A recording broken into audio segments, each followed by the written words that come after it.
হে নারী, যদি আপনার মুখটা সুন্দরী করতে চান তাহলে সুন্দর করে কথা বলুন, মিষ্টি কথা বলুন।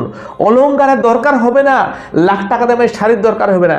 100 টাকা দামের শাড়ি আর একটা সিটি গোল্ডের গহনা হলে আপনাকে মনে হবে যে একটা দেবী সেজে আসছে, কেননা সেটা ভিতরের পবিত্রতা। যখন ভিতরের পবিত্রতা হয়ে যায়, বাইরেটা এমনি চকমকা হয়ে যায়, বিউটি পার্লার দরকার পড়বে না। ওই এত এত গাদা গাদা পাউডার আর মেকআপ লাগিয়ে স্কিনকে জ্বালানোর দরকার পড়বে না।